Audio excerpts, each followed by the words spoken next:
Manchester Essex Regional School Committee to order. Thanks, Cape Ann, for filming. This is our tentative budget hearing. And we're going to start with Pam and Avi and their slide deck. And everyone should have one of these. And they don't have this, right? No, it's in the handout. Oh, this should be in your handout as well. It's the kind of the quick reference budget summary, the two-pager back and front. Is it? Should be the last page. Great. Handout should have all slides in the detail. Okay. Do you not have the? I'm good. Did you not? No, I have one. Okay, great. I think there's a Just to double check, does everybody have what they need?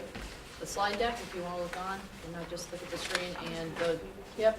back and front page of the spreadsheet? Yeah, these guys have it. Everybody has it. Okay. All right, so, Okay. ready to jump in? Sure, let's start with the Okay, goals. so I think we'll start with the goals, but we'll also say that a lot of familiar faces, so if we are going over, once again, things that are already well ingrained, just kind of give us the signal and we can speed it up and get to the meat of the presentation. Just a really quick overview of how we structure work on the budget. We always start with the school committee goals, which align to the district improvement goals and then align to the different school improvement plans in their independent goals. And it's all driven by this overarching framework. I think the key thing to think about, the goals play a role when we get to the difficult work of making choices about what we can afford and what we can't afford. Things that are stated as multi-year goals get first attention. Things that are new to the list usually get deferred for 1 or 2 years before we can't address it unless it has a high safety or health implication. So we're driven by our school committee goals. We also have a subset of budget goals. And the overriding budget goals to work within the confines of 2.5 and maintain a level services budget. And work within the ability of both towns to pay. Again, going back to the overarching school committee goals that are guiding us, and always at the center of what we're doing, class size is a large component of what drives decision-making around staffing. And I think you've heard our narrative over the past few years. We have increasingly complex students with diversification of needs, and the more complex a student is, the more costly it is to offer the breadth of programming necessary to help them achieve success. So we're seeing some of our costs being driven by just the nature of the change in students. Today, not unique to Manchester Essex, truly something we're all dealing with increased demands around the need to provide appropriate social and emotional supports to prepare them to learn. I think that will wrap up the goals. One other thing, just to give you a snapshot of what we do, we actually added this last year, and I think it's helpful. I think a lot of times you think about schools being, the teacher, the classroom, math, science, history. And really, the operation has gotten a lot larger. We provide everything from food service and building maintenance to facilities rentals. We are really almost a 24/7 operation in terms of our times of operation, with staffing on hand in our extracurricular programs. So it's a large operation with many facets. Additionally, we'd like to give you a snapshot of how we compare to Cape Ann.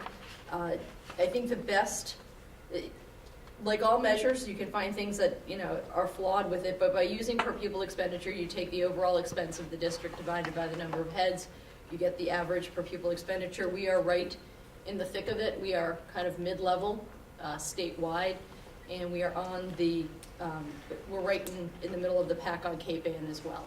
So our spending will tell you that we spend at an average level, and our student achievement scores noted in that lower box on the bottom right are in the top 10 of the state. So I think in terms of your investment dollars, you're getting a good return on your investment. Our kids are performing well, comparatively speaking, in our spending, and our largest category of teacher salaries is right in the middle of the pack. We rank about 108th out of 300 districts, and our per pupil expenditure is also in the middle of the pack.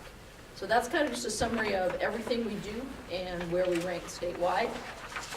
One last thing to take a look at is how we go about building the budget. So in some of our individual meetings, we've gone through our basic process.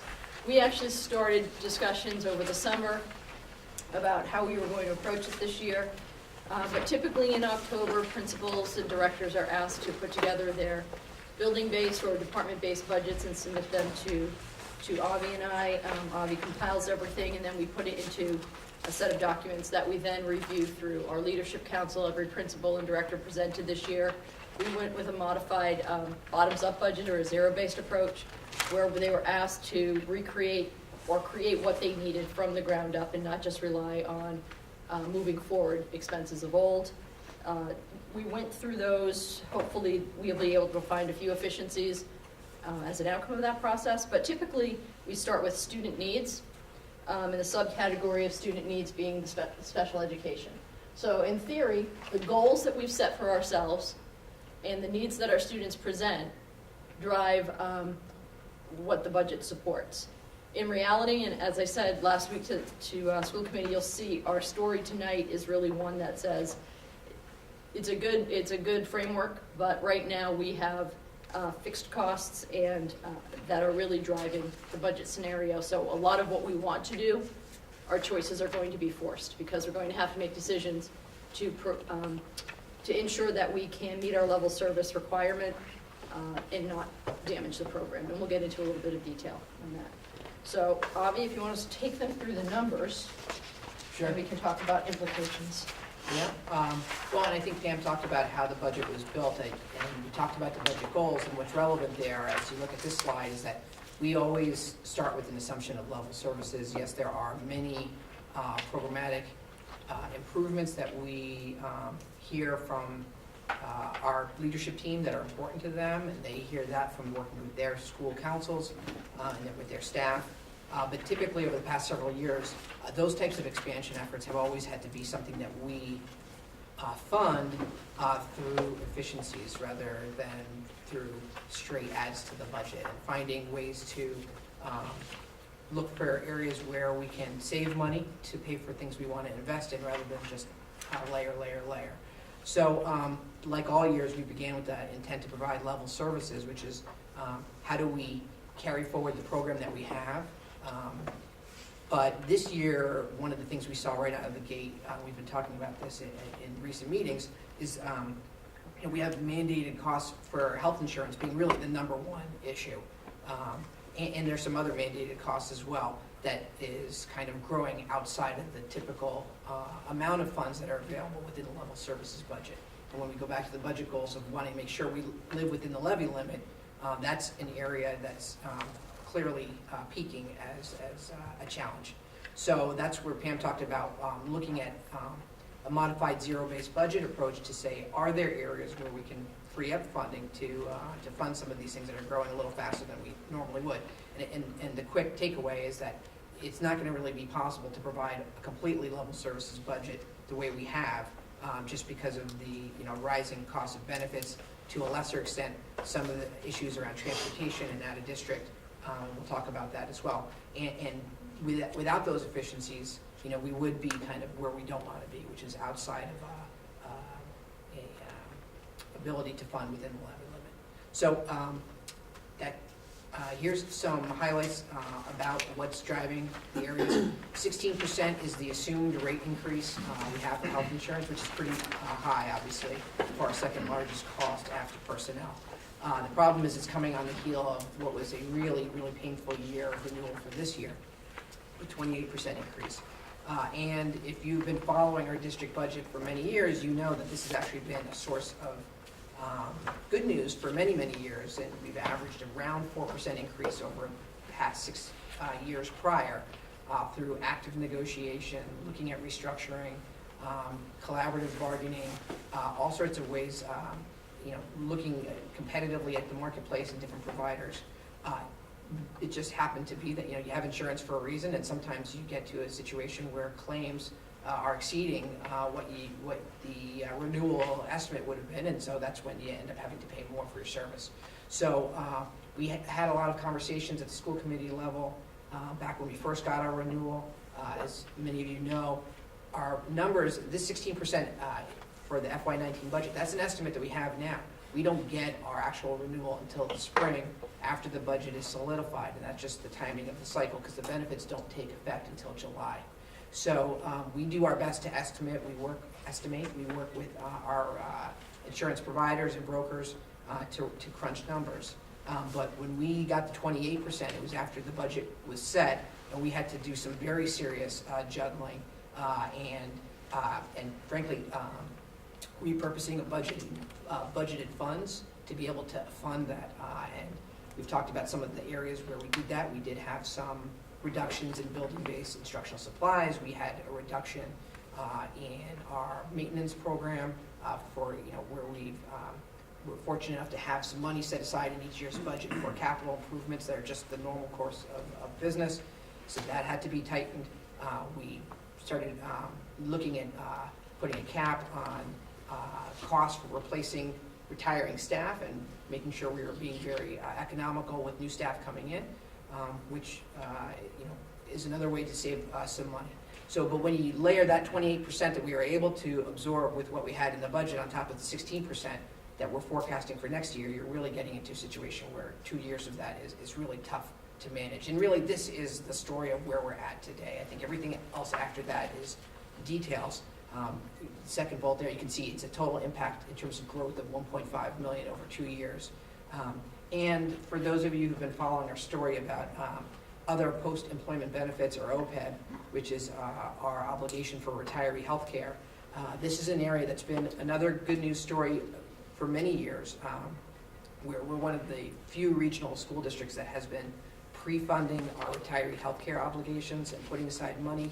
We work very collaboratively with our Teachers Association to restructure benefits and put the savings into trust so that we will be ready down the road and don't need to go to taxpayers or to the towns to fund that benefit, which is really where a lot of other communities are going to be. Having said that, when health insurance increases, so too does the amount of set aside that we need to have for that OPEB. So that's going to have, that's wrapped into the numbers of how the health insurance impact will hit the FY19 budget. Down below, there are some other items just worth noting. They're compatible with level services assumptions. Some of them are growing slightly above your typical bottom line growth rate, but they're very much absorbable. Out of district tuition, that's the OOD. Those are programs where if we are not able to service students based on their learning needs for special education in the district, which more and more we are able to do, but if we can't, for those rare instances, we do send students to the best, the most appropriate program as determined by the team of educators and by law. And so that number is going to be going up slightly to the 105,000, but more importantly, the transportation costs around that, because we have to pay those transportation costs. That's growing by an even bigger amount, some of that is impacted by move-ins to our district that we didn't anticipate. But on the transportation side, we're seeing not only for special education, but also for regular education. And when you look at our budget sheets and you see the 3,000 series on page 2 of the cost, you can see transportation, athletics, and activities. That whole category is the expenses, the personnel costs aren't very significant, but the expenses are growing by about 30% in total, driven by transportation costs that are rising statewide. And what we're hearing from many communities is that with full employment being what it is, a lot of lower hourly rate positions in the marketplace are harder and harder to fill. And so there has been an inflationary impact for sure on transportation costs for regular and special education.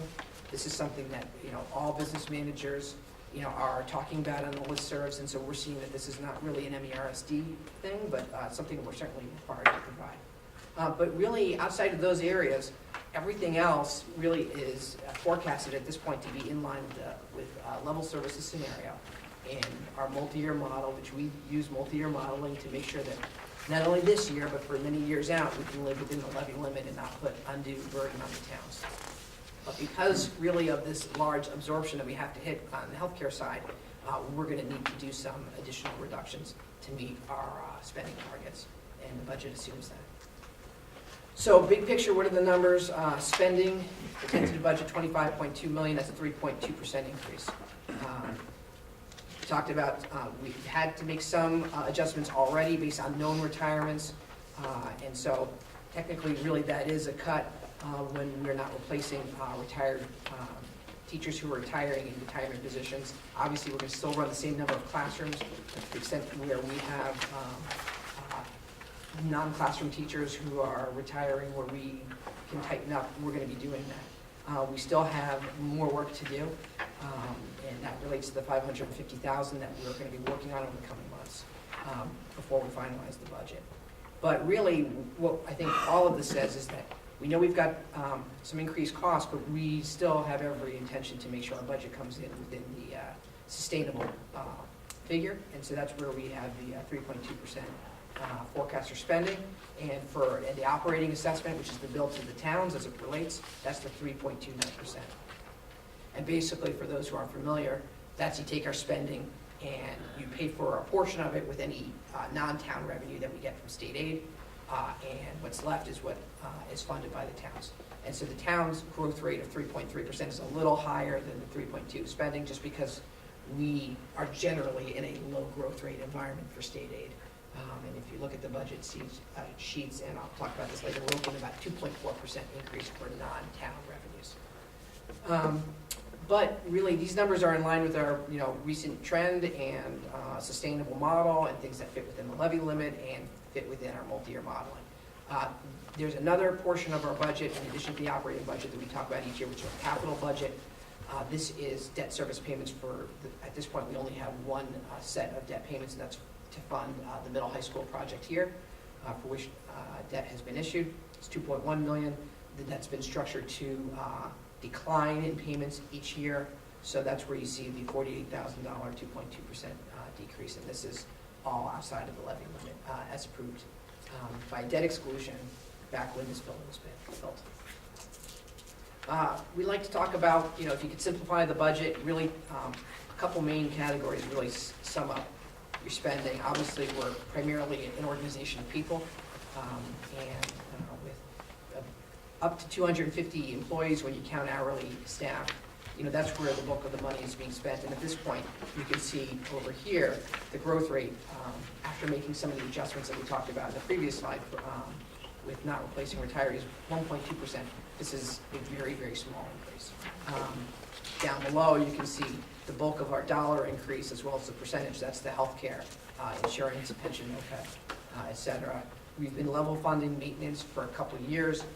The FY18 base, it does involve the reduction that I talked about earlier, which is part of how we paid for last year's, or the current year's health increase.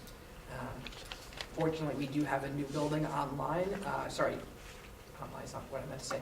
A new building project that's kind of kicking off. We're in feasibility phase, and so at this point, our maintenance dollars are primarily being used to cover this building, which is already 10 years old, as well as Essex Elementary. That's where the bulk of our spending is going. We do have reserves to handle any emergencies that might crop up with Memorial Elementary School. And of course, we're not neglecting the building, we're doing routine maintenance, but in terms of that capital spending, that's where it's going. We talked a little bit about out-of-district tuitions. Although the growth rate is about 15%, you can see the total dollar amount of $105,000 is much less than the personnel, about half of that, and about 15% of what we're talking about for insurance. So really, the insurance numbers is the main story. And then I talked about how transportation, both for regular education and special education, is growing at a much higher rate, although the dollar amount is still dwarfed by this. And there's some other items that are really small. We tend not to get into them, and we talked about the reductions that are still necessary to hit our target. I don't know if you can see it, but you can see it better than on my computer. This is just a visual. Personnel taking up the largest amount, then followed by insurance and pension. And after that, you're really talking about much smaller items. Some of the underlying assumptions that are in the numbers for personnel, excuse me, we do a cost of living increase of 1.5% is currently assumed for the teacher's contract. Typically, we estimate about 1.5% on top of that for teachers who are still moving through their steps. which is about half of the staff. The other half are already at the last step and don't get a step increase. And there's always some number of teachers that can get increased payment, as all teachers contracts across the state have, and really nationwide, for additional educational attainment. Let's say you get a master's or PhD. And so when you wrap in those steps for years of service and additional educational attainment, that's where the 1.5% comes in. For other staff, we're looking at 2% total increase. Those are groups that don't typically have step increases, with a very small number who might, but basically by and large there are no steps there. So 2% is the full number. And as mentioned, we're projecting some reductions through retirement and attrition.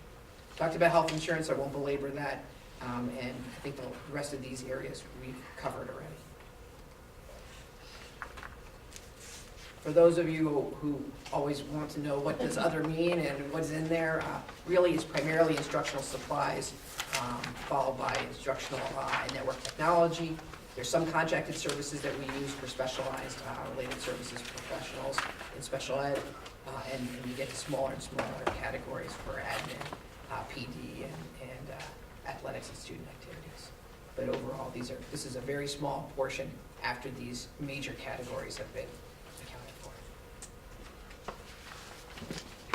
for. We talked about revenue, that is non-assessment revenue, non-town revenue growing slowly. We're assuming 1.5% from Chapter 70, a slightly larger increase for regional transportation based on our trend line of where we've been for that, and no change to other revenues that we might get from the school choice program.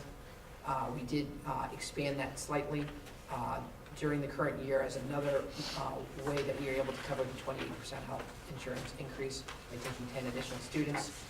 As some of you who followed the story have known, we had, I think, at one point about $750,000 of revenue from this program. We're now down to about $375,000, so about half. And what happened over many years was as the district enrollment grew significantly, we graduated school choice students without replacing them. So we went from about 150 students down to about 75 over many years. And then once the enrollment changes in our district started to stabilize, we've just been replacing the students who graduate from the school choice program with an equal number. And that's really what's kept us around 65 or so students, with the exception of this one-time increase we made last year to help us pay for the surprise health insurance after the budget was closed. So we don't assume any change there. This is just a snapshot. I'd like to use the tentative budget to at least account for the requests from principals that we've vetted at this point and think makes sense to go on our long-term planning list. So this is just a little bit of a look at what we are looking to achieve. Avi mentioned that we've already booked in some staff reductions through attrition. I know our long-term plan was to, as we contract, repurpose those positions to try and meet some of our long-term goals. Obviously, with the state of affairs, this is going to go on the back burner until we can correct for the healthcare issue, and then we'll get back at this when we're in a more stable place. I think my area of concern right now is primarily the high school. We don't talk as much about the bubble anymore, but the bubble is still with us, and it's making its way now through the high school. So they're starting to feel the impact of having more students, larger class sizes, and the staffing that we had intended to shift there with the bubble is also probably in jeopardy to close the gap. So we'll be watching and trying to be as creative as possible to figure out how we're going to staff the high school next year to ensure that all students have complete schedules and they have electives to choose from so that they can meet their college requirements. So we've got a few challenges ahead of us. Just for those who like to see kind of trends over time, top is spending, and the bottom is how much of that spending gets funded by the towns through the assessment, and just showing where that's been over time. Right now, as we mentioned, we're targeting 3.18%, and you can see where we've been in recent years. This was at the tentative budget period. This is where we ended up with the actual final budget. You can see fiscal 16 is a slightly higher number with the double asterisk. That was the year where we had a revenue correction and had to bring money. We had been spending more money through the school choice program, which is outside of our budget, but something we talk about every year at budget season and disclose. And we had to bring that money into the general fund budget. So really, the actual spending increase is noted down here, and that year was 4%. So you can really get a sense here for numbers of, you know, low threes up to around 4 for the past several years. It's slightly higher here, making up for the 1.3% there. So you can really see it's been pretty stable, slightly lower in recent years in the 3 to 4% range, and really down into the low threes in the past couple of years, which is where we're projecting. So for the past 3 years, really not a lot of change there in terms of assessment increases. In fact, right now we're at 3.29%. Assuming that doesn't change, you can see that number is really in line with where we've been again for the past 3 years. So again, since the revenue correction that we had in fiscal 16, which was designed to handle the massive enrollment spike that we saw over 10 years, a 27% increase in student population, basically adding the equivalent of a whole new school over 7 years. Since that time, we've really been very stable in spending and bills to the towns, with the notion that we're trying to live within the limit and not put any undue burden on taxpayers, but also trying to maintain our program with the level services. So that just gives you a sense of where we've been and why we're trying to target the area where we are at currently for FY19. And I'm sorry if this is small, I hope you can read it, but basically this is just a picture of where our financial reserves are, money we have available for emergency or shock issues. We basically have 3 categories: school choice, stabilization, which is for our capital improvements, and our general fund, the equivalent of like a free cash for the town. And so generally we look at the percent that reserves comprise of the budget, and you can see prior to the revenue correction, we were starting to dip below the 10% line where you typically want to be and where bond rating agencies want you to be. Obviously, we have a good credit rating. We're AA1 or 2, I believe AA2, AA1, and obviously with the potential building project on the horizon, I think it behooves all taxpayers to make sure that we are being careful not to drain down our rainy day funds, and so that's something that's a priority for us. I think we ended fiscal 17, as you know, the health insurance was a pretty good story last year, but already for this year, we know that's going to be a lot tighter. So it's going to be a very challenging task to make sure that these numbers don't start to go back down, and that's what we're going to be focused on. But of course, we've got to make sure we have a healthy and safe operating budget. So that's really it. For those of you familiar with our process, we typically have 2 public input opportunities in addition to all the school committee meetings where anyone can come and participate. We talked about budget last meeting in open session, and we'll talk about it in open session all throughout January. There is a public hearing at the end of that process on January 30th, which is at Essex Elementary, which is prior to the finalization. So once we've talked about all the changes that might happen to our budget, it's an opportunity for people to hear and weigh in. And we'll really be using this month and the month of January to fine-tune, check assumptions, any new information we can get, which does happen as time passes. Certainly we'll process that into the budget. And we'll meet collaboratively, as we always have, with town representatives to make sure that we are coordinating on not only our budget, but theirs as well. The final approval date with our typical calendar is slated for the first week of February. So that's it in a nutshell. Hopefully it's kind of clear what we're talking about. Pretty standard story, other than the health insurance, and we're working to figure out what we're going to do to absorb those costs. So, school committee members, do you have any questions? I have a couple. When you're looking at the staffing, how possible is it to take resource, can middle school teachers teach in the high school? Is the certification the same? Middle school is still carrying close to 128 per grade level, so there is no staff left To move, we already eliminated the additional staff that was hired for the bubble and converted to teaching assistants at grade level. And the goal is to take the resources found there and move them to the high school to help them with some of their staffing. I mean, Tricia's got some creative ideas. Just a quick note, in blue just means they're recurring from year to year, that they've already been on pass lists. And if they're in black, they are new and looking forward. So I think we're taking a look at how we're gonna manage the high school. I don't think it's an impossibility at this point. So when I look at this list, I see quite a few requests from Essex. And I'm wondering, is this kind of just what comes through, or is it what comes through and then makes it through the admin team? Yes, and is consistent, no, it's not necessarily a must-do, it's a Yeah. request, and it's consistent with goals that we've established in Each building? the hierarchy of plans, Okay. right? So if you're looking, most of them have interventionist or social emotional implications, except for the high school where it's straight up core, Yep, aside from the bridge counselor, which is the new right. hospital reentry, homebound reentry program that we've put together. So we have, so the bridge counselor, we have a program. Do we have anyone who's dealing with that?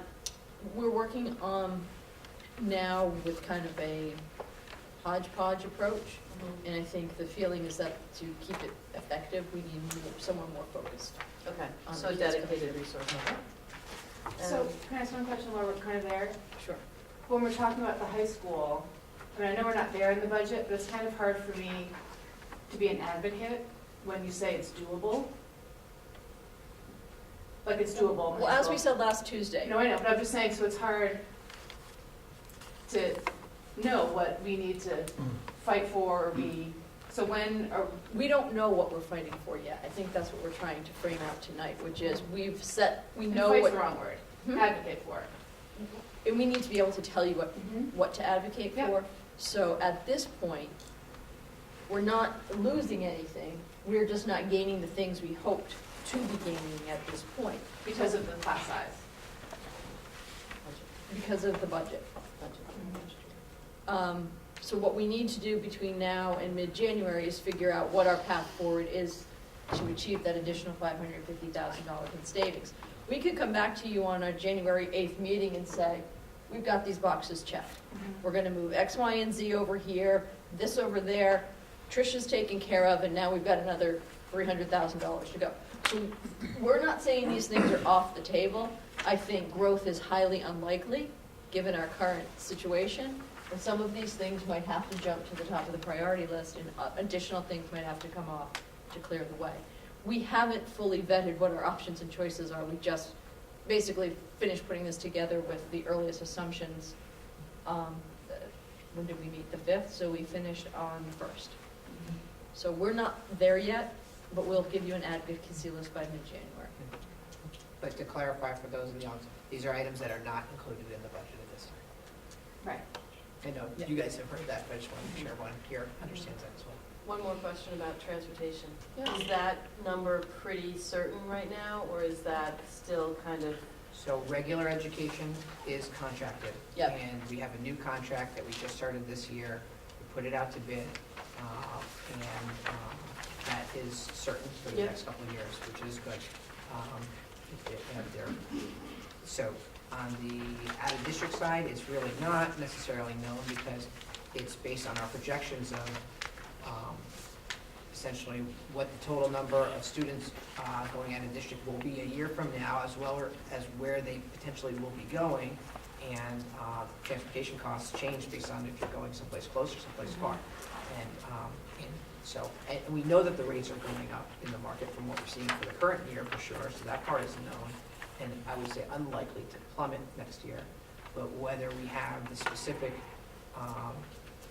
routes that we're anticipating based on the number of kids, it's not a large number of students out of district anymore in this district because we've done such a good job of building better programs in district that are also more cost effective. So, Yeah.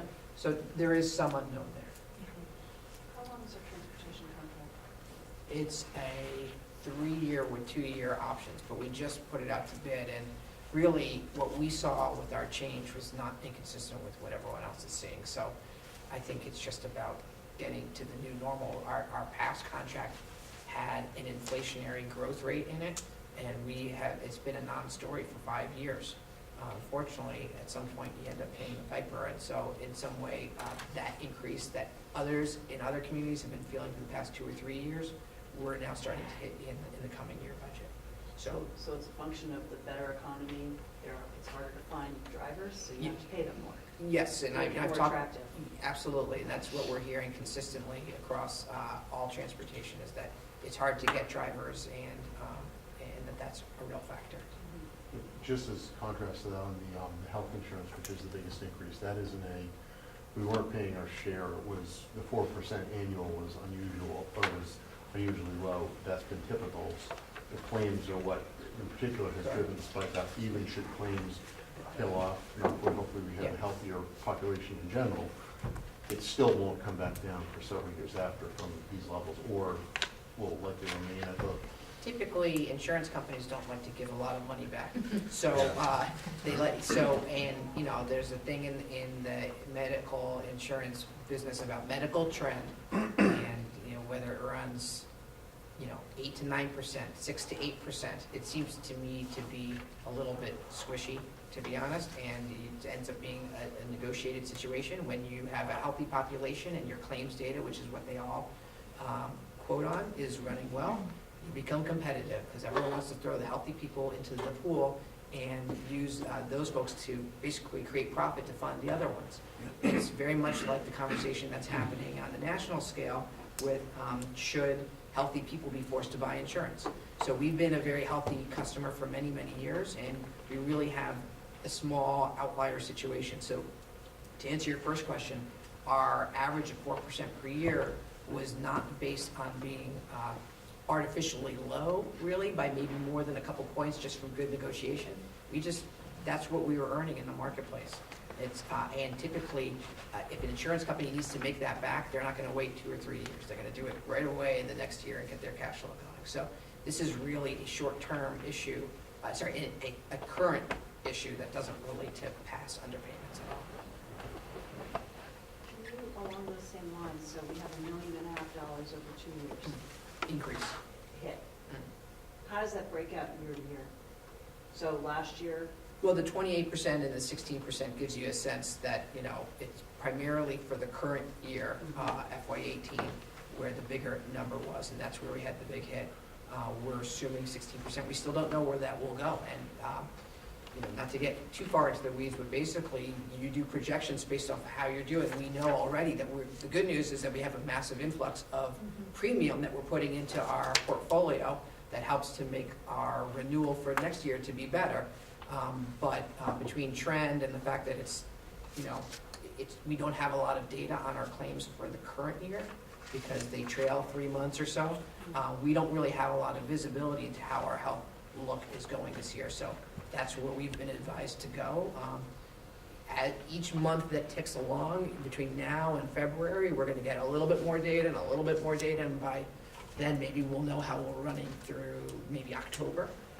Even though it'll be January or February when we're finalizing the budget, we'll know then, and at that point, we're going to put our best estimate forward.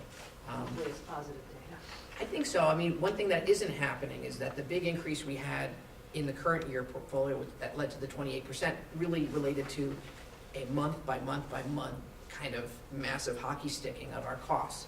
That's not still happening at all. So that we are seeing that it's stable. It's just a question of, will the next months be incrementally worse or incrementally better? And so, to be honest, the amount of change is going to be potentially a few points down or potentially a few points up. I think at this point, knocking on wood, knowing that, to be honest, last year at this time, I think we were projecting a high single-digit increase, and based on a process we've used for many years, and you can see how things change dramatically. So you never know, but based on what we know today, I'm hoping that we'll be in that range. Just to clarify, if I remember right, last April is when you learned about 28%.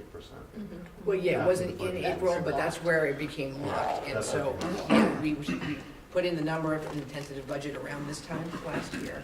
And we had a month, it got a little bit worse, and, well, 1 month won't be a big deal. And we had another month that was a little bit worse, and then we started to see that there were some very large losses. And it just kept getting worse. So it's very unusual and nothing we've experienced in my 7 or 8 years here.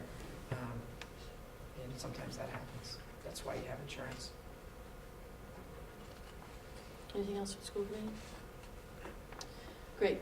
Eli, before I call on you, I just want to clarify that while we're talking about budget in the next couple months, during public comment, we've actually asked for board members to speak first. So if you come to a meeting, you will have the opportunity to speak first before the rest of the public, just because your questions kind of follow other conversations we've already had. So we'll be talking about this for the next month and a half. So lots of fun discussion ahead of us. So Eli, I'm going to So can you just clarify something for me? So.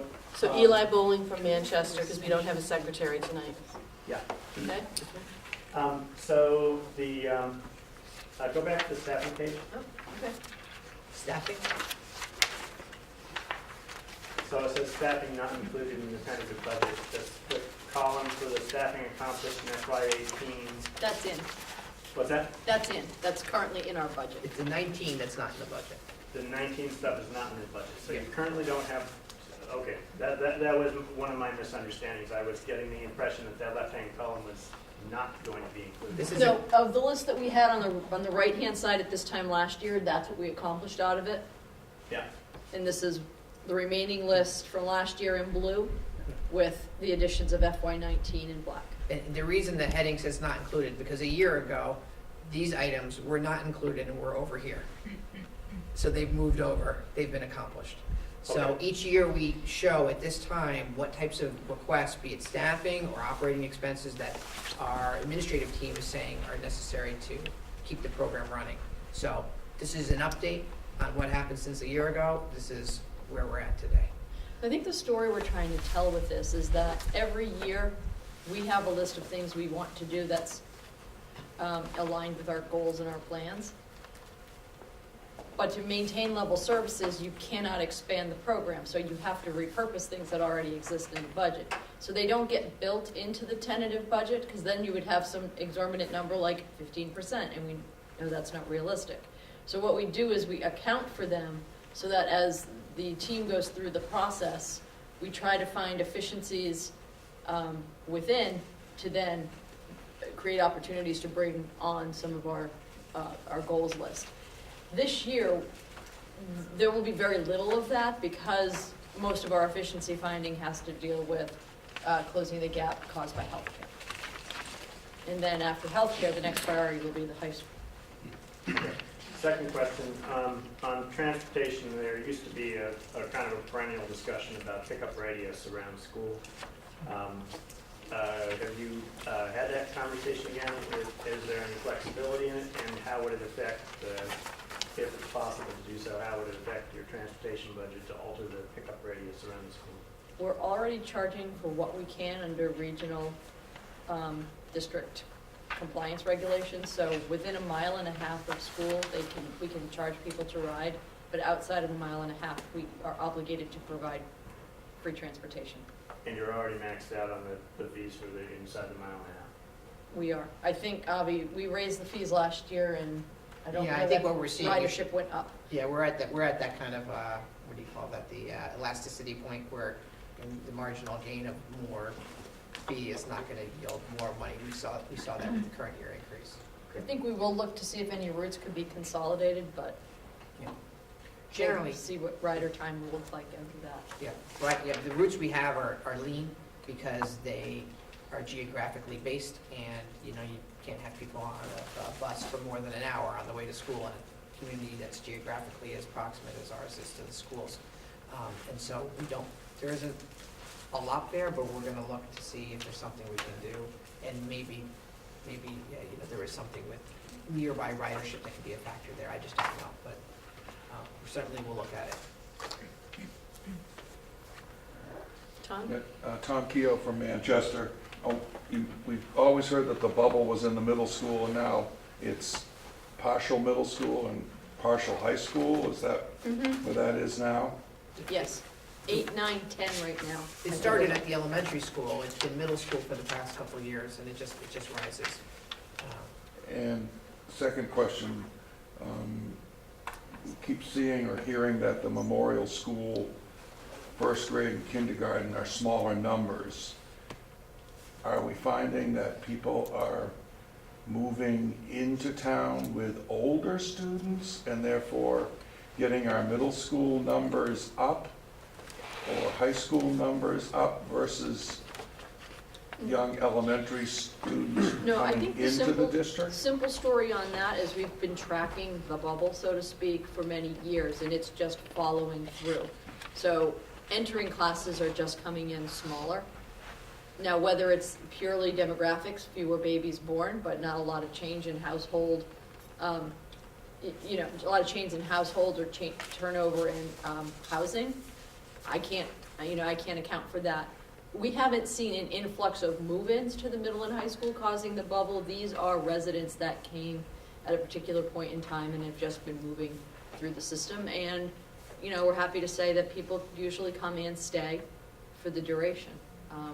Our number of students accessing private school has held fairly steady over the years, right around 13 to 14%, maybe as high as 15% at the high school at times. But we're not seeing a great influx in people leaving school or that number dropping, suggesting that people are returning from private school.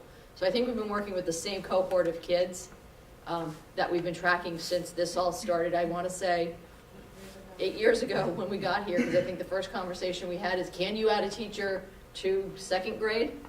Yep. And they've Those just been second graders are slowly now ninth graders. making their way through the system. So this total school population is 1396 now, Yep. according to this. I know we had the big move up for 7 years. How long have we been on the casual slide down? 3. 3? Yep, And that's K1 been and about 2. how many students in 3 years? I think we were around, in the 1100s at the beginning and at around 1550 in the middle. So, About 200 students. yeah, So we're down 150 roughly Yeah. from the peak. I like to say it's been a mess, You still have a massive increase, you have a decrease, the past couple of years have been notable change down, but you're still much higher than where we started. Yeah, the historic number, so if you look in like 2000 to 2007, you were running at about 1,100, peaking up, about mid-1100s, 1150. And then it started to just climb. So I don't see us going back to 1150 anytime soon, but if we could predict enrollment either way, we would be in a much better position than we are. And we're building an elementary school. So interestingly enough, that the bubble that she's talking about, personally, I have one in ninth grade. That bubble started for him in second grade, and that just exploded the summer between first and second grade, so we've been tracking that group. That kind of coincided with this building being built. So, just to kind of put it into perspective, we're now building another building.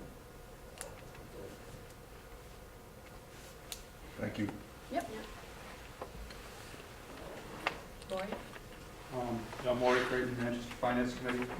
I was just trying to get a head around the transportation numbers a little, Avi, and, just kind of looking at this, at roughly 813,000, if you divide it by 180 school days, we're looking at about $4,600 a day, and looking at an increase of about $1,200 a day. I'm just wondering, can you guys just sort of break down what transportation is?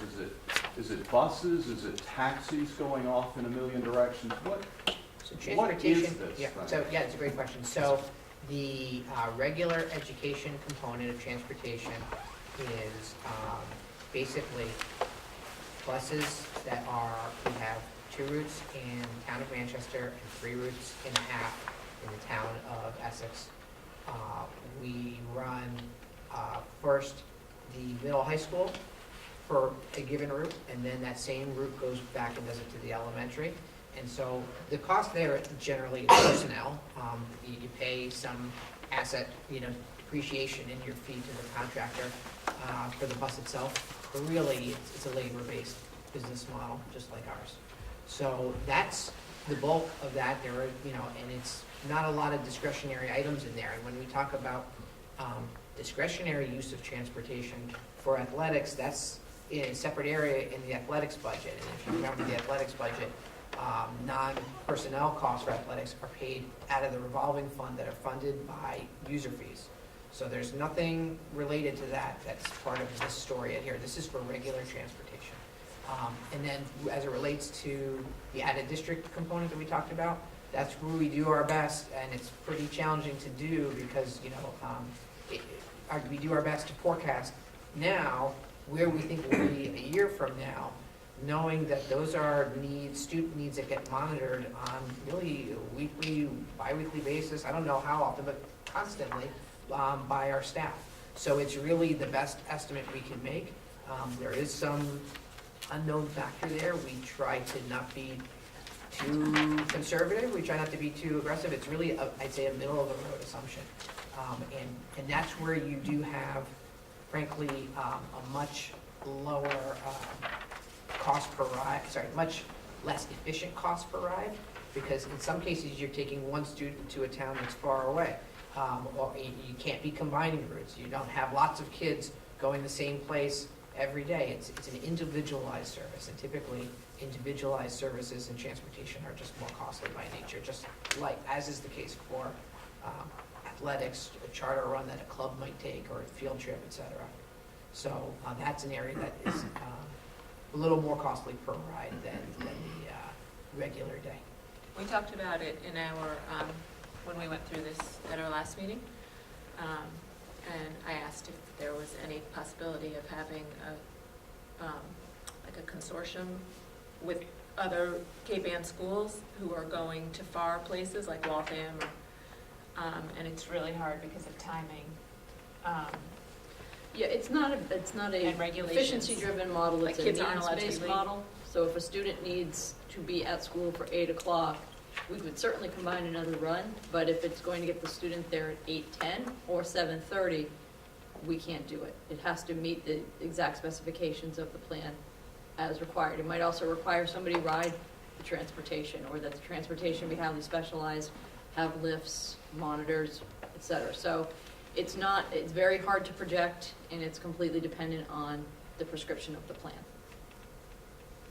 I would say in terms of the charter runs, most field trips and things like that are funded through our support organizations, and that's not coming right out of the general fund, so. It's not at all included in this number. I really only mentioned it to indicate those are kind of higher cost per run basis, because you're asking for them, for one student at a time or for one event at a time.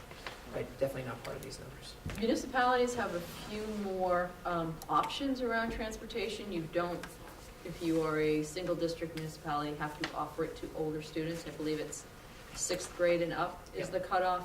But as a regional, we are required to provide it for everyone all the time, free of cost. And maybe worth noting, that's partly on the notion that there was a promise to fund transportation reimbursement for folks traveling more than 1.5 miles for all regions, as an acknowledgement of what it takes to provide regional school system services. But that promise has never really been fully kept by the state, and so transportation reimbursement rates are typically around 63% of the total. So that's an area where certainly advocacy is happening. We're a member of the Association of Regional School Districts that is constantly trying to make sure the state funds as much as possible. Sometimes when there are budget reductions, there have been a couple of times where that's been cut, and through that advocacy it's been put back. But if it's put back, it's still to the mid 60% reimbursement rate, which is below what is supposed to be happening from the state level. I think that would, someone call that a slightly underfunded mandate. Our local reps are very strong advocates each year to get us as much as they can from this, but there are only 3. Is the transportation number net of the revenue you're bringing in for bus trips, or can you tell us roughly what that revenue is? Yep. It's in around, I'm trying to remember exactly, I believe it's in the around 25,000 ballpark, so a pittance. And that number does appear in other revenue sources on the first page of our budget sheet. And together, that total, other sources for fees and other things, about $75,000. So, and as we mentioned when Eli asked the question, we're not seeing that raising the fees is going to increase revenue much at all. Could you look at the cost side for near less than a mile and a half? There might be something to do there. Next question. Mike Pratt, Manchester Finance Committee. A couple of healthcare related questions. Yeah. So the first one, I think it's an easy one. On slide 4, I'm curious the total number of personnel that participate. Should I just add those 3, the faculty, support staff, and 12-month? That participate in the insurance program? Yeah, the health insurance. I'd have to pull that up for you, but I would say it's generally about 2/3 of our employees participate, of eligible employees. Okay, so total eligible would be add those 3, and then 2/3 of that is the number that participates. Add which 3 are you referring to? I'm just looking at the The head faculty of slide. 130.5, support staff 38, and 12-month admin of 23. Well, yeah, and you have to add retirees onto that as well. I think, I don't want to quote it, but let's just say the number is between 80 and 100 retirees, and maybe 100 and that's faculty. That's so I think it's around 150, 170. I'll pull it up while we're talking for actives, and about 100 or so for retirees. And I think the other thing to keep in mind is that one of the things that happened at regionalization is we didn't bring any retirees from either of the legacy town systems onto our books, which was great from a operating budget annual spending standpoint, but it meant that each year that somebody retired, we're just adding ahead. So we're still in a phase now as a relatively young district where we're adding, every time someone retires, we add another person to our roles. At some point that would stabilize, but it hasn't yet. Okay. Second one, health insurance again on slide 9. There's a row that says insurance and pension with op-ed. I'm just curious, what's the pure insurance, you know? Well, the insurance increase is about 16%. but the to- not the increase, like the gross, you know, The number, Yeah, the number. the dollar amount. I don't want to quote the wrong number. I'll pull it up for you, and I can get you that number in a second. But it is the large majority of that. The pension number that we pay, I think, is about around 650,000. The health insurance number is over 3 million. And so the large majority of it is health insurance. And there is some smaller, I'd say, just over 100,000 for other forms of insurance, be it workers' compensation and property and casualty. Okay. Yeah, but I would just be curious what the number is. I don't know, So when 5 to- every year in January, we put out a fully detailed budget that has all the line items that I don't have it, I didn't bring it for tonight, but I can certainly look it up while we're here, where you get a lot more detail, and certainly a normal question, I can understand why you'd want to know. Great. If you look at the budget from last year, the detailed budget is on the website, so it'll give you some sense of kind of what those numbers look like. The detailed budget is there. I mean, I guess you could probably figure out what I'm trying to back into. I'm trying to back into dollars per head, you know what I mean? Well, I can give you a sense of For what our, insurance. our plans are costing, I'd say, just over $20,000 for a family plan. I'd say it's probably closer to in the mid-teens for a single plan. And we're, basically, I think in the past, our rates have been cheaper than what we've been seeing in other communities nearby. But lately, they're starting to tick up towards the average. We've been below average.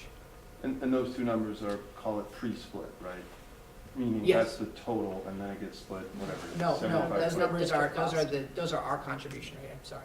So we Oh, have, we started out when I began here at an 85% contribution, and We're now at a 70-30, and so it's ticked down little by little over time. We also did a change in program design as part of the OPEB negotiations as well. So the out-of-pocket costs have increased for staff as well. So the total would be more like 28,500, right? Yeah. And then it splits 70/30. Correct. Just looking for some figures while we're talking, but yep, you're in the ballpark.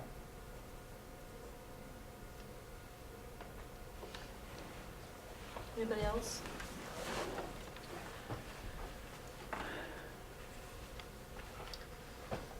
Okay, so the saga continues every meeting. It's a challenge. The budget meetings were distributed last week, I think, in our operational budget meeting. So if you didn't get that, is it on the, we had a paper copy, but It's the last page. oh, it's not, they have it in their packet?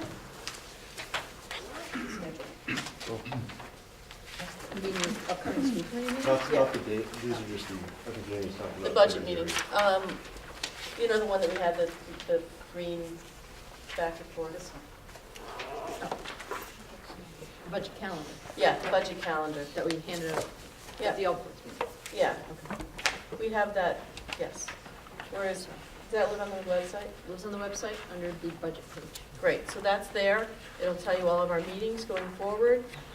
And we welcome your participation if you'd like to come back. Sue, did you have anything you wanted to ask? I just have, yes, I do have a question. Great. Sue Pick, 27 Lincoln Street, so that 550,000 that you're trying to find, so if you find it, is that when you're going to consider the right-hand column? Okay. And just, this is more of a personal note, but I have 2 kids in the bubble that I've followed. So they have been in the bubble in the elementary school, at the middle school level, and not the high school level, and, you know, they're fine. But I would appreciate it if, you know, the high school especially, my 10th grader, and then I have an 8th grader that's moving up to 9th. And I feel like when you have a student maybe that has a special need and so forth, which I don't, I think that it's wonderful that we service those kids, and we should.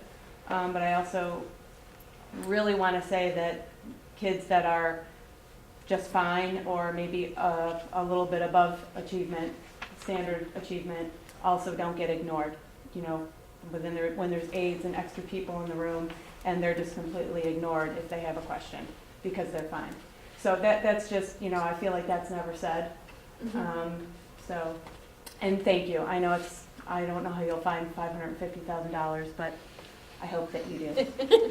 Well, part of it is finding that, but I think Pam talked Yeah. about it before, that part of it is there were other things that happen that make things move and change, like what happened with the library with the retirement, and then it became the Learning Commons, and we hired a digital learning specialist. So things like that happen, where things morph and change, and things that the different principals want in the buildings that are on that list can happen because something happens elsewhere that affects our budget. So Pam and Avi are also really talented at making things like that happen. Yeah. But I don't think you're a miracle worker. Right. They are No. not miracles. And the principals are, and the directors play a big role too in trying to find ways to get things done. I think that, I feel it like you guys are feeling it, because I know that I've got a group of people who have been at every juncture when something's going wrong, or their class is moving into this. You're always kind of like ahead of where we get the solutions implemented. I think why I'm optimistic, because the high school has a lot more levers to pull to reorganize things and make things happen than K-8. Because there's a lot they can do with the schedule, and there's a lot of different things that we can do to make sure that the kids have full programs. Now, I think one thing to keep in mind, just so you don't go away too nervous, is this does not impact the core or basic program. We're looking at a lot of the elective programming. So you're not going, I don't anticipate you're going to see surges in any of the core classes 9, 10, and 11. What we want to make sure is we have a full program to offer through 11 and 12 with all of the electives that we need to have available. So I think the other word of caution that we didn't sound here tonight what we did last week, which is, what we've done in this process is just establish what work has to be done. So we have no idea how it's going to look 3 weeks from now. And I'm optimistic. It's a challenge. It's not going to be easy necessarily, but I think there's a lot of things that we can do that has low impact on the program and kids. Actually, Yep. just one quick question, Avi, maybe you can speak to.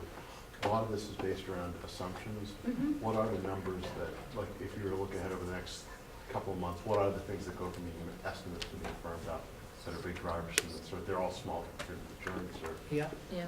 Yeah, every month I get the update on the health insurance, how we're tracking, and so that's number one. If we hear anything about state aid and/or potential cuts to state budget in the current year, I think that might portend to what next year's state revenue could be. Those are the big things. I think, to be honest, I don't think we'll see a lot of near-term changes in areas like transportation, because transportation for regular ed is booked. For out-of-district placements, I don't think we're gonna see a lot of difference that's gonna have a massive impact on our projection for so many months out. You could see some differences in the near term, but I think it would be unlikely to have those make a change that is significant to our estimate for several months away from now, because there's so much can change. I did also want to just provide some specific numbers too, because it's obviously pretty important, so I'm sorry I didn't have those at fingertip. I do tend to outsource a lot of my memory to Excel. So the active number is 2.9 million for insurance, and the retiree number is 1.7 million, of which the estimate for the OPEB is 545 out of that 1.7 million for retiree healthcare. And as it relates to number of heads, we're currently around 160 for actives, and for the retirees, the number is right around 100, where I thought it was. Wow, So, so and- 260 total? Is that what you just said? That includes, that counts a family plan as a head. So those are, and I always forget which is members and which is subscribers, Greg probably knows. But I basically, those are the heads that are people who have plans Can you do the second number? It was 2.9 million for for active insurance, of which for those who follow how we use the school choice revenue in our budget, we assume the annual recurring revenue, that $375,000 that we are not changing, that basically takes off a portion of the health insurance number and funds it through the school choice program. So 2.9 is the gross. The amount that hits the budget is less $375,000 for actives, and then 1.7 million on top of that for retirees, of which the 550,000 is dedicated towards OPEB. You had a question? Yeah, can I speak as Caroline Love, 15 School Street, Manchester, Mass? I just want to say more to the boards. I mean, piggybacking on what Sue said, I have a daughter that's gone through K through 8 in the bubble. And this is just an observation. I have nothing to back it up with. But I do believe that those kids are getting a different educational experience than kids who are not in the bubble class. So it's not, anything that we can do to help us get there would give those kids the same opportunity. I mean, mine isn't suffering, but I, worry about, other kids in the district, in those bubble grades. And it's important that they get the same experience as everybody else. So that's just me as a mom. Thank you. Sarah? Question on the floor? Oh, I'm sorry. Hi. Hi, Arthur Stein, Manchester Board of Selectmen. On the historical budget growth, have efficiencies, how much of efficiencies factored into the past 2 or 3 years in terms of, are those accounted for in terms of the budget growth numbers here? What I'm trying to figure out is the spending growth is listed as what, 314? 314 and 17, 33 for this year. Yep. 33. If you add back accept the efficiencies for being accomplished, but then add them back, because that's actually top line spending increase. It's actually more like 5%. So I'm trying to compare that non-efficient spend of 5% growth predicted for this year compared to the past. And does the past include achievement of efficiencies as part of the? So how far back are you going? Just maybe like a year or 2 or 2 or 3. So In every, those past years, were there similar efficiency programs? so, And are those the net of those efficiency programs, or did those past years not include efficiency programs like what's being proposed for this year? so I think the simple answer is that when we talk about efficiencies, if you go from FY16 forward, so after we realize the correction, efficiencies are not, we target the 3.2 number to build the level services budget, so we don't put in anything that's a program growth into the initial budget. Anything we want to do, so if we want to add a teacher, we go and we find something else to subtract to put it in. So, no, the efficiencies aren't recognized in there, they're recognized in what we're able to achieve and add in. Which is, yeah. But also, you So- should speak to last year, when we passed a budget and then got our insurance hit after. So we had realized efficiencies to get where we needed to be in February, and then had our April surprise, where we had to cut even more, so. Yeah. But his question is, we're not realizing efficiencies to get to the level services. We've been able to provide level Right. services without making cuts. We make cuts or efficiencies or program changes to achieve goals on our list. So we want to add a math specialist. Well, what are we going to take off the list, or what program are we going to reduce? What spending are we going to cut that's recurring to put that person in, is how we've done it. So the 3.2 is just carry forward, and anything new has to be realized through making a change someplace. Sure, okay. This year, I think to your question, is the efficiencies are most likely just going to be to get to a level services, which in effect are going to put us below level services. Right. And where I'm going with it is, so I applaud the efficiencies, and Yeah. I totally accept the rise in things that are out of your control, but I'm, on a personal basis, and also just speaking a little bit for Manchester in terms of our discussions on other budget-related things in the town, there's a lot of concern, as I think there is with probably everyone in this room, with where the federal tax programs is going, and the impact, the residual impact on taxpayers in both towns Yeah. from that fallout, and the appetite in future years to, take on more funding, because taxes, in effect, all indications are going up because of the federal programs. So our ability to offset, if costs of operations is actually going maybe somewhere between 3% and 5% without the efficiencies, Yep. that's a trajectory that's, more than double the national rate of inflation. And so our ability to address that is going to be compromised because of the way that things happen at the federal level. And that's kind of where I'm just trying to understand, what is the actual trajectory of spend, just so that we can understand how we're going to be able to address those things as a town. Not just this year, but maybe next year or next year after. If it's actually growing at 5% or 4% or whatever, but more than 3%, because you can't always achieve efficiencies, right? At some point, You run out. efficiencies begin Yep. to degrade the quality of service. So that's why I was kind of asking, has past years had efficiencies as part of the strategy? And I think the thing to remember, when we do multi-year budgeting, we're assuming that we're going to live within the levy limit. So that means one way or another, we're going to have to find a way to get to there, unless we see that the impact of the program is so great that we, at that point, need to say to the communities, this is a choice you need to make. Our goal is not to do that for quite some time, because we just recently had assistance from the towns to absorb the massive enrollment increase that we saw over 7 years.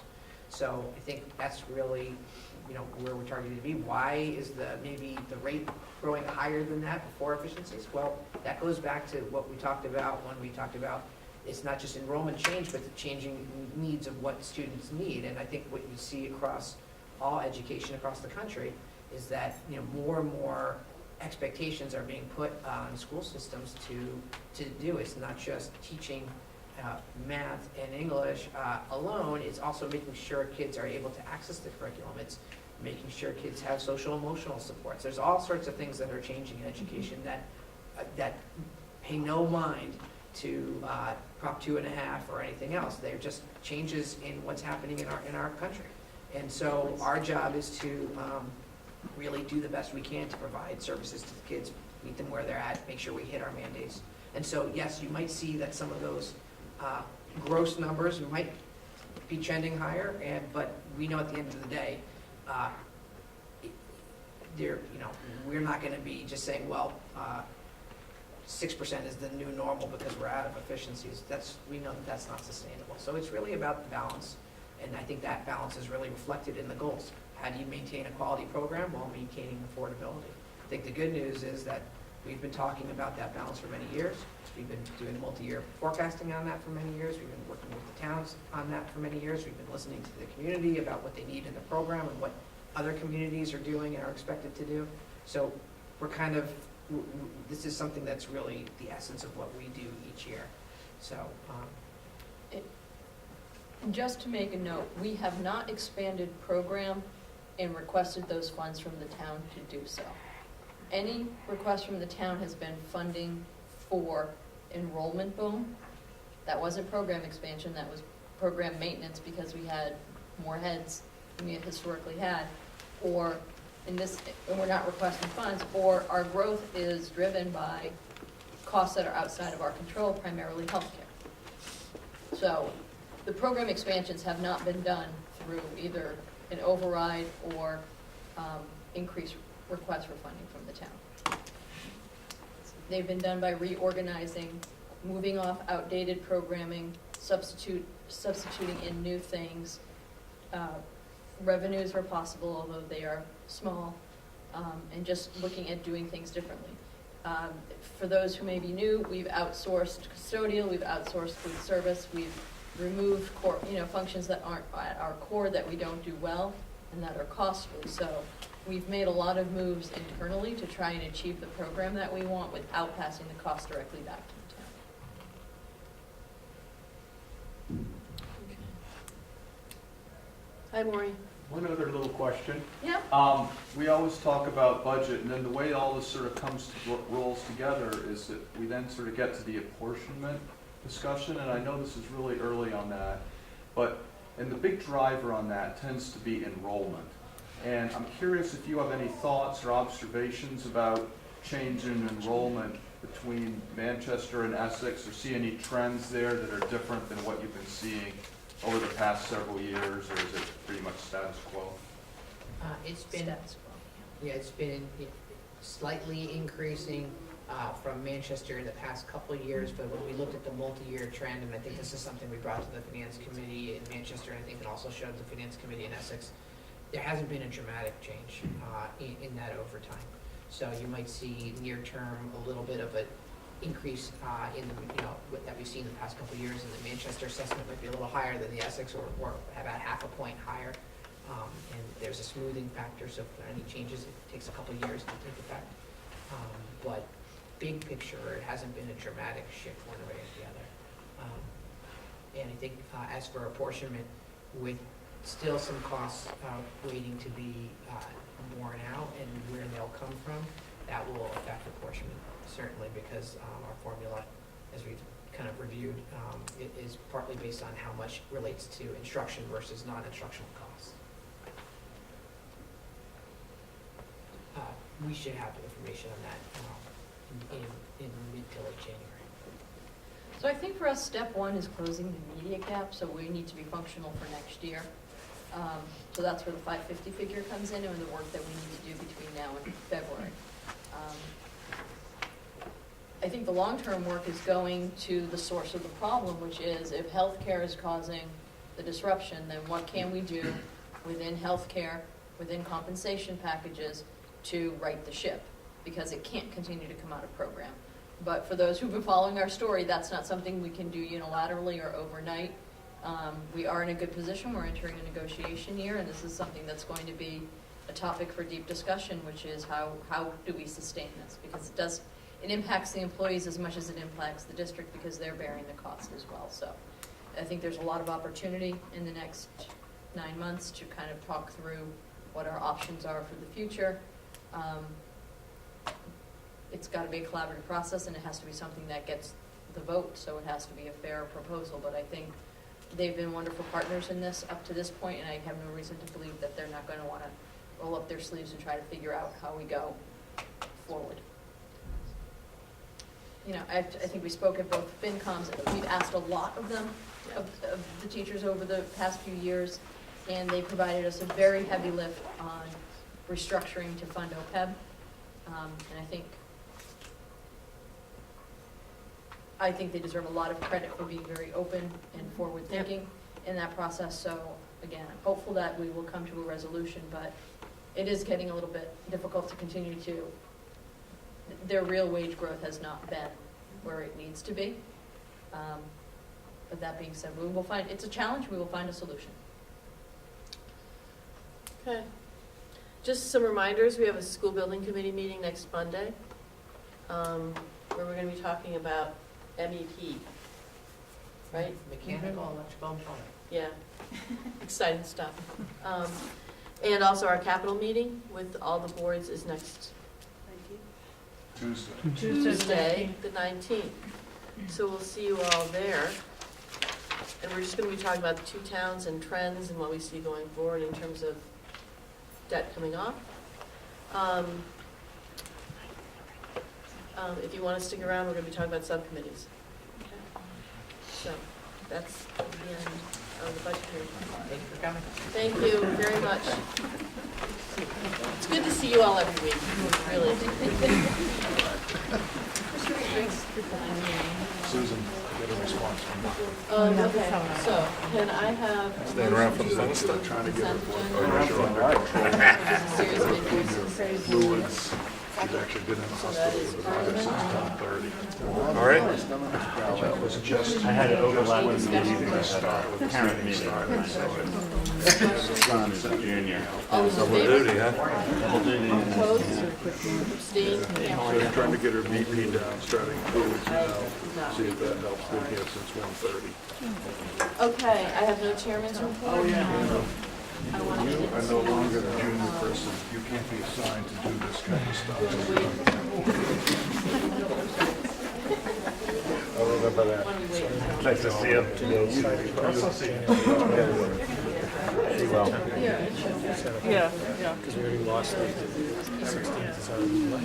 Okay, so let's talk about, Check it zipped up we had a before I walk facilities out. meeting last night.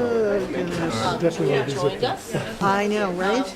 I don't even know where my gloves are. I haven't dug it Washington out yet. meeting with 14 different scenarios or schemes. I like scenarios. And MSBA had recommended that we possibly should shave a few off because it was a little bit too much. So, Lauren from JCJ went through a number of them.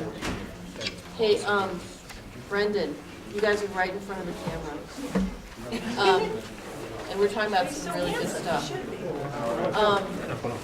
So Lauren from JCJ proposed 6 to take off the top, and those were because of wetlands. So we can't build in the wetlands. So those came off the top. 2 of those. Then 2 came off because of They required reimbursement. Yeah, they required us taking out the tennis courts and moving the tennis courts. right. So those were additional unreimbursable costs. Right. And then 2 more came off because, I don't remember the other 2. Can't phase. You couldn't phase on the construction. I was at the pre-meeting. Wow, I wasn't good, allowed you are to. good. And the Right. tennis court L came off too. Yeah, as and an tennis, addition. and that was just because of the Yeah, drop off okay. was, everyone just felt like that was just wasn't gonna work. So, we went from 14 to 7. One of them is, of which is the renovation, which you have to provide the numbers for, but really would not meet our program. So essentially, we're down to 6 different scenarios, which I think is a good thing. What do you say, would not be permanent, not classroom space, Size. It's not, it doesn't expand the classrooms, it's just the same building, just, It doesn't meet Fixed up. MSBA guidelines. Doesn't meet the Right. guidelines. Yeah. Okay, so it's Yeah. a But not, they okay. provided the best I'm sorry. Yep. The best explanation of it. I guess the MSBA will use the Reno as a baseline figure from which to assess the other options. So Okay. that's why they like it included. And I thought that was a helpful.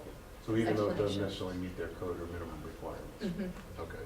Is that an accurate thing to do if it's not gonna meet any guidelines or? You anything have to. else? Oh, okay. Yeah, it's required. You have to provide And one, they explained why it was required. Okay, I you get it. you have to provide just the reno Mhm. estimate, one addition renovation estimate, and then whatever else you want to. So 2 of those So you're are, covered. you must do them. Okay. So we have, I think, Out of the 6. yeah, so we, well, actually, out of the 7, right? The So we have 1 reno, 2 ad renos, and then the rest are new. So, and why I ask is legally, or if somebody says, hey, let's do the reno, that's the lowest cost in the future, there would be a whole list of reasons why Yes. handicapped access, Mhm. this is why it is not a good idea and does not give you a step forward. Well, you'd have to make it handicapped access. I mean, you'd But those have numbers to. are included in it. Yeah, Yeah. you'd get all of the code upgrades and the mechanical upgrades without any impact on classroom size Okay. and modern Gotcha. functionality, is my takeaway. Reality is you have 4 scenarios. You have 7, 2 are gonna be renos. Well, you don't know. You really do, I mean, There's one ad reno that's a In contention. good Yeah. contention. Yeah. Oh, okay. yeah, so they're real.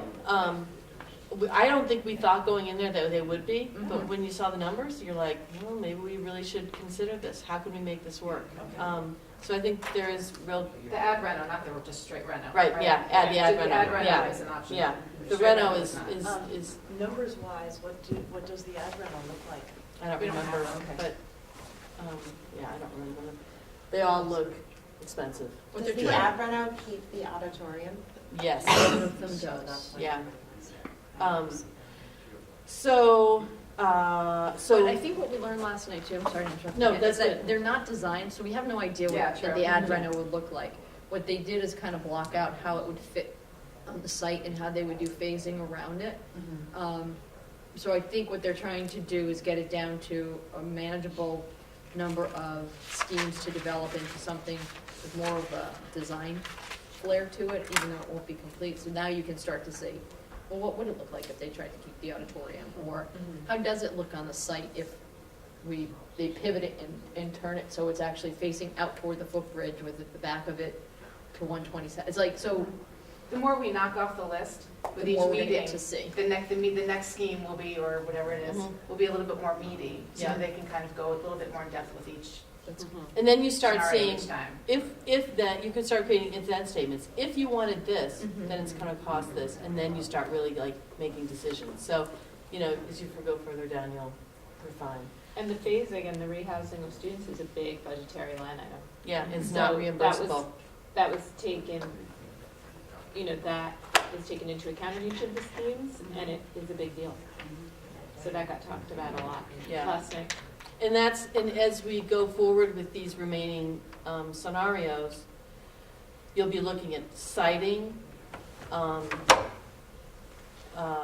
like footprint and all of the design, educational value, all those things will start to come into play with these different pieces of the puzzle and what the cost is for each of those things. So, and the building estimates will committee give that too. Pardon? The building committee wants a subgroup of teachers to get involved once that Yes. next Yeah. level of ed planning starts to happen. And to that end, we had a tour, we've had 2 tours, I think, since Yes. we've met, which is, one was at Hunking School in Haverhill. and today we went to West Parish in Gloucester. That was an easy one. Yeah, 7 minutes from my house. Smells. Yes. 7 Yes. minutes from your house? Yeah, How's that for you? I was going the speed limit. I'm sorry. So what was interesting about today is that I walked into the library and Mike said, "What are you thinking?" Mike Burton from, and I said, "It seems smaller." He said, "Yeah, it is small. Like what the SBA reimburses is not palatial. It is." Didn't you think of the library center, what the library learning commons was small? Yeah, I mean, And how did that compare to Hunting? I don't know. I didn't So see I that. don't, Hunking, it's almost like when we do our comparables for school. Hunking's a K-8, so automatically they've got a bigger library, the Learning Commons, whichever they prefer. They've got a bigger gym out of the gate. It's 1,000 kids. So, the whole thing is different. And I think my walk away was, JCDJ did a fantastic job of giving them what they wanted, but what they wanted isn't necessarily going to be what we want in style or function. But it's also like when you go house hunting sometimes, until you get in and see something, you don't know what you don't like. So it was one of their designs, so we got to talk a lot about it, everything from the furniture to how they did flex space. So I think it was educational, and you can kind of see where they went with choices that were the choices that the district may have wanted and not necessarily what they recommended. So it's kind of interesting to watch them go through it as well. It is, what it really shows you is the choices that are ahead of you, and your priorities, and the costs that go with the choices that you make. Mhm. So it's kind of in your face, but And it's making the ed plan make a little more sense, because I think my takeaway from hunking was that they really were looking for a technology infusion. Like, we're starting from a different point. So in talking with some teachers, they didn't have computers as many, they didn't have one-to-one, not even close. They didn't have certain computer centers. So I think they were really trying to channel a lot of funds to go into the technology infusion, where our teachers already have a smart board in every room, and almost every kid has a laptop available. So we're going to be starting and looking to do different things. So when we went to West Parish today, it's much more traditional. So we're somewhere in the middle. It's like you want some forward-thinking pieces, and then you want the traditional warm feel that I think you got when you went to West Parish. yeah. It was really neat. But I think the architects really can capture what you're asking for just by all of the listening. Oh, want me to call it? No, it's on mute, but yeah, but see a little white iPhone. Okay, I'll sell it out of the back of my car. It'll turn up. But thank you. It'll show up in a weird spot. Okay. And then practitioner voices, I think, are important too. It feels like in Haverhill, it was kind of a city-led process. Sorry, thank you. Brandon's slowing down. With kind of 3 people who were making a lot of decisions: superintendent, the principal, and DPW, I think, played a role in it. So, I said, well, it's, from my perspective, it's not about the color wall that I want or I think looks good. I said, I'm certainly not shy and going to give my opinion, but functionality on the day-to-day, we need to hear a lot of different practitioner voices, because rolling cabinets may sound good to us, but it may be a nightmare in terms of having little kids pushing them around all the time. So it was great. We had Kate Hatch and Lori Colpoys and Maggie Tomiello all at West Parish today. So I got them huddled with Lauren, and she got a lot of inputs from them. So it's exciting. It's really exciting. Mhm. And it's good to hear from the user. The principal walked around with us and said, yeah, I would do this differently. I need more storage. I mean, storage, we know already from this building, storage is a huge problem. I think that's the most important feedback you can get from somebody who's gone through the process. I would have done it differently, and I would have done this. Yeah. Well, Your needs aren't going to be the same, but it's interesting to hear that. Did JCJ do West Parish? No, Doran Whittier did. Oh, Doran Whittier, oh, that's right. West Parish is probably the closest school vintage-wise and size-wise and layout-wise to Memorial. that I can think Almost of. the same size. They're 355 and we're 335. Yeah, and did they have, was it the storage thing, or did they say, oh, this is what we love about it, and this is what we wish? No, it's kind of just walking around saying, I love this room, I would have done this differently. Or, it's, So you did get, but not collectively on the overall project for the. no, they're happy. Oh, no, they just very Because that went from a single story to 2-story. Mm-hmm. 3. Yeah, 3 stories. What I liked about that was that the floors are like their own, they're nice little communities that, I liked it. They didn't have the flex space, and that No, was our they didn't. post-conversation, is how do you work in that Yeah. kind of common area for the few rooms. No, I thought it was good because I have been worked in an elementary school that's multi-floor, and you don't necessarily lose the coziness and warmth in it. It's not expansive, they're not huge, the halls are probably here to there. I mean, you can see the end of the hall, and it's beautiful view out of it was nice. So I think cafeteria was the other, like, oh my God, it's tiny. How is this gonna function? So that's another one that we're gonna battle out. battle out, yeah. And where to put the auditorium, Yeah. you know, whether it's a cafetorium or a Gymatorium. gymatorium. In the height of the stage is apparently gonna be another discussion point. That was very, I have to tell you, in terms of what we had to do in this building, in terms of elevators to get people, you know, from here to here. And I don't know what they cost to, I'm assuming that they're significant in terms of the maintenance costs. I liked that solution, but you probably didn't. Well, we don't wanna bore everybody. I think if No, you're gonna have, Just if you're moving gonna beyond have an fashion. arts program where you want you wanna have a 4th and 5th grade district band and give them a performance space, I mean, surely they could perform here, but space is at a premium here, so it's not like there's a lot of extra nights to sign up for. I think you would want to have a stage, particularly if we're going from a large-scale auditorium, a stage in a venue that actually can hold the parents and the kids, because that venue only holds 200. If you have a 4 or 5 band concert and choral show, there's no room on the stage for them all. The stage is this high off the ground, and you can only get 200 chairs, and we're right back to, you can't get all your kids and your parents in the same place. So, just something to consider. Again, I feel like these are all like, well, we're just gonna have to make decisions as they come along. So it was Exciting. yeah, a lot of things going on with the school building committees. We're meeting again on Monday. Well, we should loop you guys in when we go on tours, because it's just that show up and everybody walks around and pokes around. Yeah.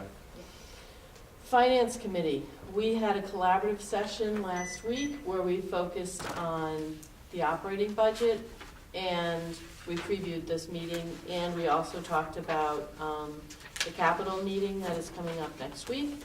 And I think Lisa O'Donnell came up with a brilliant idea about what the capital meetings should be, which is, it should be qualitative this time, which is, what do you have in terms of debt and expenditures? When is it falling off? And then after we find out what the cost of this building will be, then have a quantitative capital meeting that talks about, okay, how are we gonna manage it?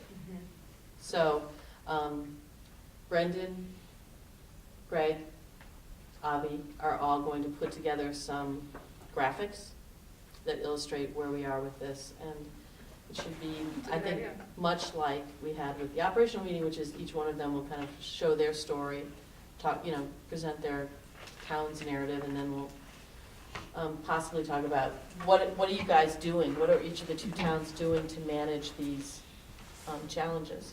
And I think that both, I don't know what you felt, but I felt like both towns were both saying, we want to hear what you guys are doing, like what creative things can we each be doing, and because we're both facing this, almost the same challenges. Yeah, and Lisa's suggestion was brilliant, because there was a lot of discussion around, you know, what kind of numbers, what are we gonna be using in December 19th? And our position was, well, I mean, a lot of our numbers aren't final, so it's really gonna be kind of throwing a bunch of spaghetti at the wall. And so Lisa came up with this idea again, the qualitative versus quantitative. So the December 19th meeting will be based on kind of numbers that we already all have, and kind of, not projections, but kind of where historically we've seen things going, and as Annie said, maybe where some debt's gonna drop off. So it's basically like a meeting with actual numbers, and then when we get to, what were we talking about, doing the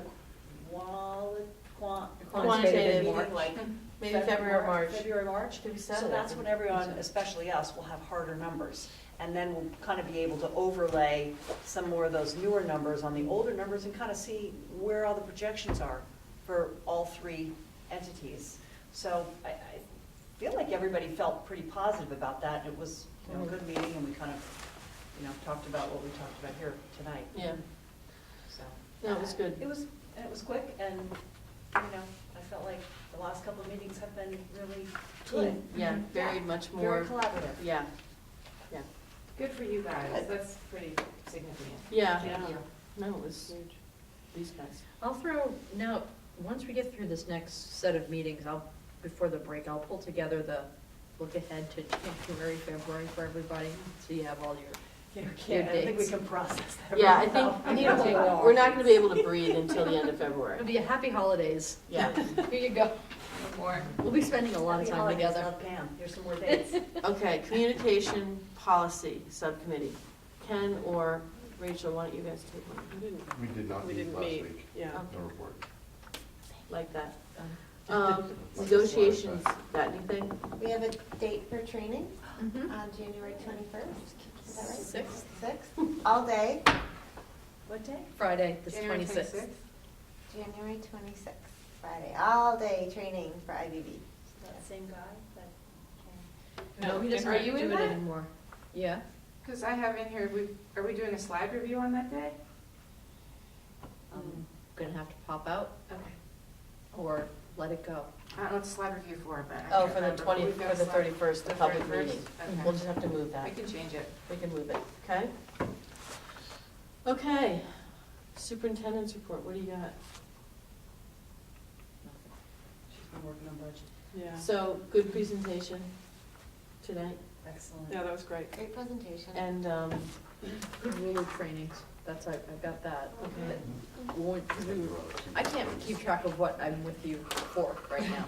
So last Tuesday, we were here doing school committee. Julie was here, was that just last Tuesday? Yes. Yeah. Okay, so the day after, they were, all the districts, all the schools were working on their charters and the release day. So all schools now have the bones of the basic bones of a charter. So what do they do with Fascinating that? conversation. Do they work It's- on that like after school, or it's how do kind they? of- They have their early release day. On their early release. So it's kind of their rules of the road to live by. Yeah. So behaviors we expect from each other and what we're going to do to, when people aren't living up to those. So is So they're it, gonna model, what it does is it gets you as an adult in your community to do the things that you should be doing to teach the kids.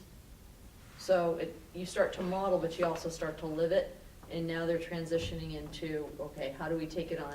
We're gonna do it this summer for a can you give some workshop. examples of what that might be? So the one common conversation was eye contact.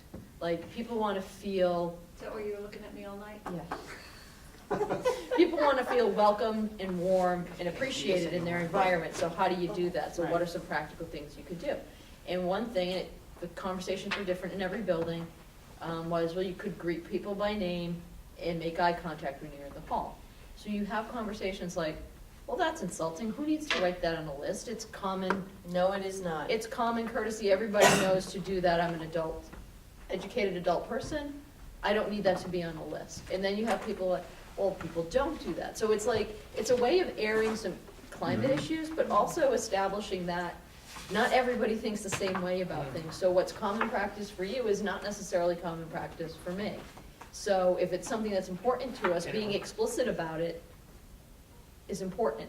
So if you can start to do that with the adults, it trains you to do it with the kids, because a lot of times frustration factor comes in when kids aren't doing what you expect them to do, but your expectation is they already know how to do it, so you're not explicit in outlining what Yeah. you're wanting in return from them. Yeah, so it's kind of building the capacity in the adult world so that they can start to prep, teach the kids. Some of this is as much about after, as they say, what did you gain? Was it from the process or from the outcome? Two-thirds, or a lot of it just from the process, like you said, being able to carry that into. And just training people to be explicit about how they're feeling. Yeah. And conscious of the fact that other people may not be feeling the same way, and that's okay. Is there included any sort of like, we'll revisit this 18 months from now, or, yeah, Mhm. that's important. It's supposed to be like an ongoing living document that they Yeah. nurture. And I think the big shift is, from an admin point of view, there are a lot of times we want to be respected in this environment. What are you going to do to make that happen? When it's really about the relationships among the people within the environment that are making people feel disrespected. So it's about giving the work back. All people? She's making money. Here's the That's house, not here's on the my people. list of how I want to feel at work. The people. So it's an interesting process. I think the middle school is probably ahead of the game. They're getting ready to put the mood meters up in the classrooms. Are they really? Mhm. Huh, okay, good, So it's exciting. A lot of healthy conversation. great. going on, and it was all teacher-led, which is really nice to see. Okay. So that's my big pro. Okay.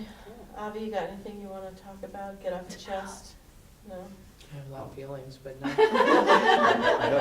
We'll save those for Festivus, okay? Festivus for the rest of Yes.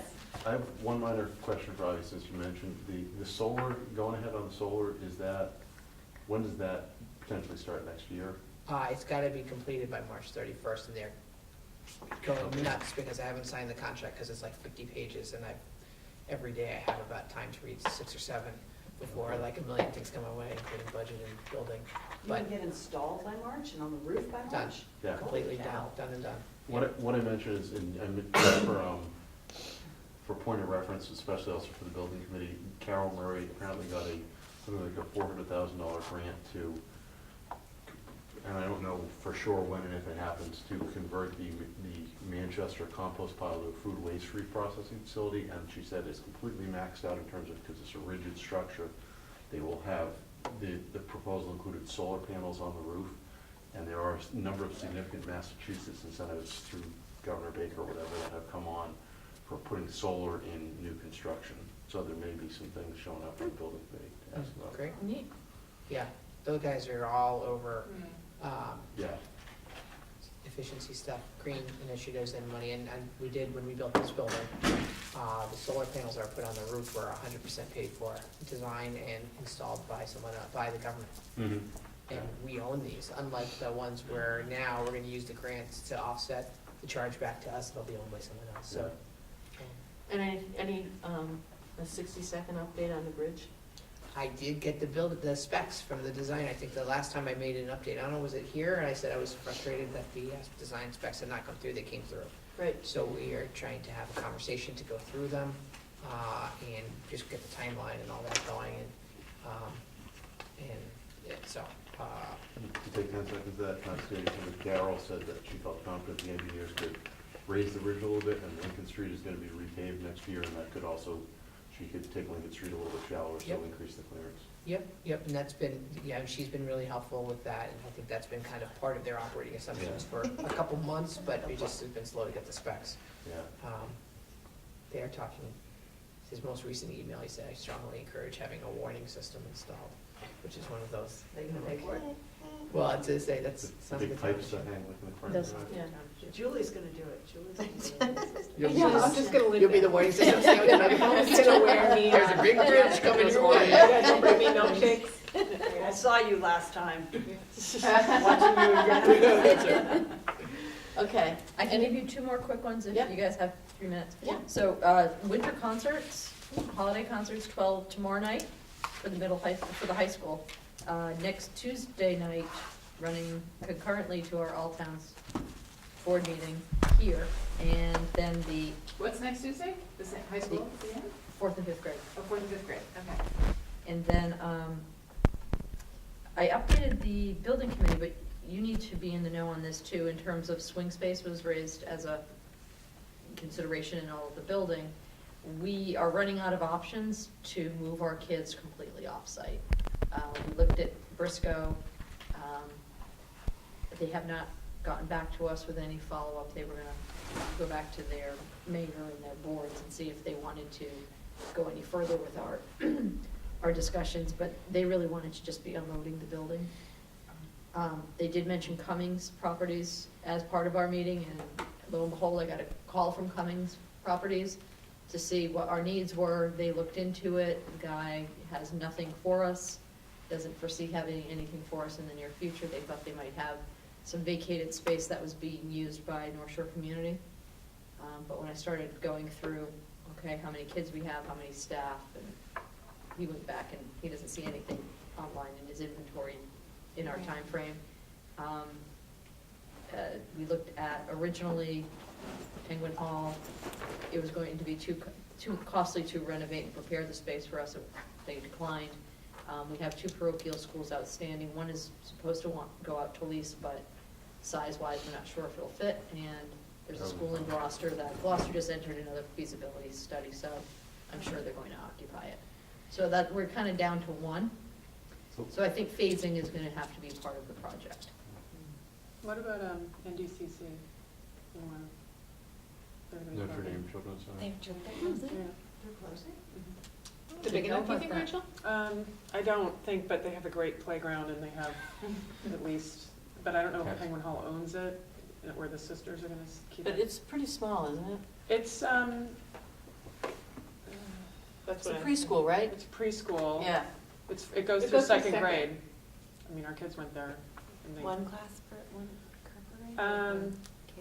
you could possibly do like a portable, Those are expensive. but I don't think it's big enough, but it's Okay. worth It's talking to worth Penguin Hall conversation. about, because maybe you could do something at Penguin Hall and there, since they're on the same. If there's any space up by Little Sprouts, you know what I'm talking Sisters. about? Yeah, we Yeah. talked about that. Is that the big, Yeah, you wanna go see it? yeah, we can find out about it. Like where Tim Hopkins is? Bought it and then. Let's not let that one go. Yeah, I was thinking, Target. tried to renovate that over there the other day too, the little, That is a cute little building. I would love it to be a Yeah. preschool someday. That's Yeah. such a shame. Now there's That's like a such little hill. no-no. but then Yeah, you the water building. Oh, yeah. It's so Oh, yeah. cute. It's very like- Is it such a? I miss writing down warehouse in Essex. Somebody dumped a whole bunch of, one of the DPW guys, millions of years ago, dumped a whole bunch of crap there, and now it's like, Where's this? excuse my French, The that cute water. little building right there. That's just an upper And well. now it's like environmentally a no-no. Like that's super fun. And you could put admin offices in there and then put preschool where the admin offices are. It's not Yeah, but we can't, because Yeah, that we building can doesn't give us any. breathe in the chemicals. Yeah. Yeah. Better you than the little kids, right? No. I'm being very Insurance. cautious. Insurance. Yeah, that's all we need is our insurance to go up We're because of that. healthcare. Okay, so if we have They don't nothing want else, to. can I have a motion They to wanna adjourn? I move we adjourn. So that's Warnock and We talked a lot. Erdman. Second. All those in favor? Aye. Aye. Opposed? Great. Thank you, James. Thank you.